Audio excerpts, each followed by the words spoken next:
खुलुमबाय लोगोफोर, नोंथांमोनखौ बयखौबो गिबियावनो आंनि चेनेलाव बरायग्रोनानै लाबाय। आसा खालामो नोंथांमोना आंनि भिडिअखौ जोबजासिम नायलांगोन आरो सोरबाफोर चेनेलाव गोदानै फैदोंब्ला दासिमबो जुदि नोंथांमोना आंनि चेनेलखौ साबस्क्राइब खालामाखैब्ला अननानै चेनेलखौ साबस्क्राइब खालामनानै हो, लोगोसे लाइक आरो शेयार खालामना हो दे लोगोफोर। दिनै आं नोंथांमोननो मोननैसो गोदान आपडेट लानानै फैलायबाय लोगोफोर।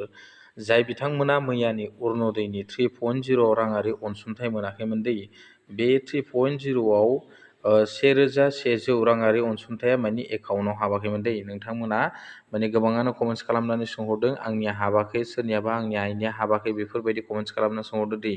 जाय बिथांमोना 1100 माने रांखौ मैयानि अरुणदयनि फैसा सोनाय टाइमाव मोननो हायाखै दै, नोंथांमोननि थाखाय मोनसे गोदान आपडेट होननानै बुंनो नांगोन आरोना।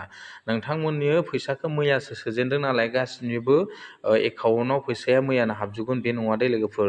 आं सिगाङावबो फोरमायखादोंमोन नोंथांमोननो मानि थाखाय हाबा आरो मानो हाबा बेखौ। जाय बिथांमोना 9,000 मोनखादोंमोन दै, बिथांमोननिया मानि थाखाय हाबाखै, नोंथांमोना बेंक एकाउन्टखौ KYC होनानै लायाखै नालाय बेफोरबायदि प्रब्लेमा नोंथांमोननियाव जादों दै लोगोफोर।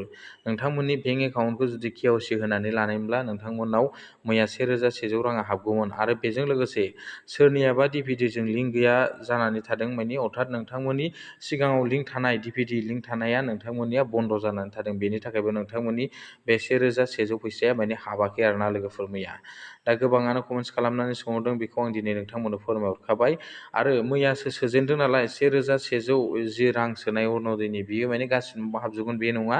PM किसाननियाबो जेरै सानसेयाव सोदोंब्लाबो बियो साननै सानथाम सानब्रै, सोरनाबा मास मोनसे 1.5 मासजोंबो माने बेनि फैसाया हाबो आरोना लोगोफोर।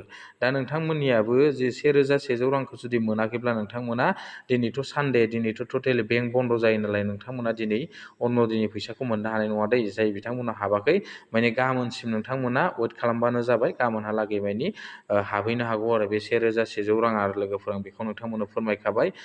बेखायनो नोंथांमोना गाबोन गाव गावनि बेंकआव थांनानै एसे चेक खालामनानै लाहै, नोंथांमोननि एकाउन्टआ मा जानानै दङ, ना नोंथांमोननि एकाउन्टआ DPDजों लिंक गैला नामा, लोगोसे नोंथांमोननि एकाउन्टआव KYC होनांगौ नामा, बेखौ नोंथांमोना गाबोन चेक खालामनानै लाहैबानो जाबाय।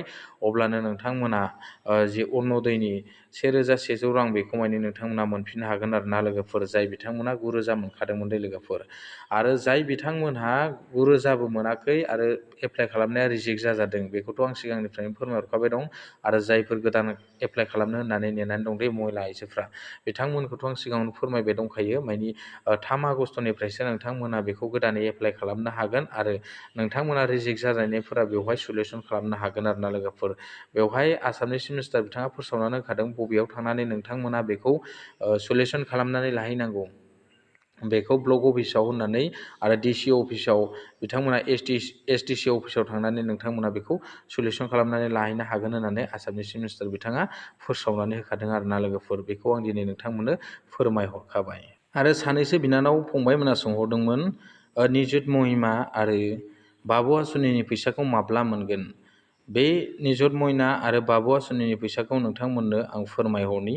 नोंथांमोनहा आगस्ट मासावनो मोननो हागोन होननानै चिफ मिनिस्टार बिथाङा फोसावनानै होखाबाय दै लोगोफोर। नाथाय एबारो 5 लाख माने स्टुडेन्टफ्रा, फरायसुलिफोरा निजुत मयनायानो जा बा बाबु आसनियानो जा, बेखौ माने 5 लाख स्टुडेन्टफ्रा माने एबार बे निजुत मयना आरो बाबु आसनिनि फैसाखौ मोननो हागोन होननानै आसामनि चिफ मिनिस्टार बिथाङा गावनो पस्ट खालामनानै फोरमायखाबाय दै फेसबुकनि गेजेरजों। बेवहाय 300 कौटिनि रां बाजेट खालामनाय जादों होननानै बिथाङा फोरमायनानै होदों आरोना लोगोफोर। आरो बेनि गेजेरावनो सानैसोआ सोंहरबावदों, जीवन प्रेरणा स्किमनि फैसाखौ माब्ला मोननो हागोन। बेखौबो आं नोंथांमोननो दिनै फोरमायखानोसै। नोंथांमोना बे जीवन प्रेरणा स्किमनि जि फैसा, बे फैसाखौ नोंथांमोना बे आगस्ट मासनि गेजेर मान्थआवनो नोंथांमोना मोनहैनो हागोन होननानै चिफ मिनिस्टार बिथाङा फोरमायखादों।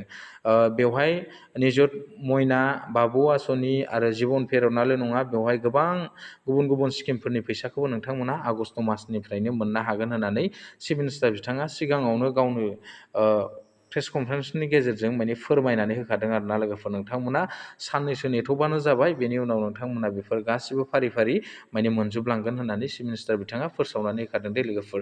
दा नोंथांमोना क्लियार जाबाय बे बाबु आसनि आरो निजुत मयनानि फैसाखौ नोंथांमोना माब्ला मोनगोन होननानै बुङोब्ला नोंथांमोना आगष्ट मासावनो मोननो हागोन आरोना। एबार 5 लाख माने स्टुडेन्टफोरनो, फरायसुला फरायसुलिफोरनो 3 कौटिनि बाजेट खालामनाय जादों, निजुत मयनायानो जा बा बाबु आसनियानो जा दे लोगोफोर। लोगोसे आरो जिबन प्रेरणा स्किमनिबो माने बिथाङा, आसामनि चिफ मिनिस्टार बिथाङा फोसावनानै होखाबाय माने बे आगष्ट मासावनो बेनि जि रां सोनाय खामानि, बे खामानिखौ मावफुंनानै होगोन होननानै चिफ मिनिस्टार बिथाङा फोसावनानै होखाबाय आरोना लोगोफोर। दा दिनैनि आपडेटआ बेखिनियानोसै लोगोफोर। गोजोन्थों, थेंक इउ। बेबायदिनो नेक्स्ट आपडेटआव लोगो मोनगोन। Thank you.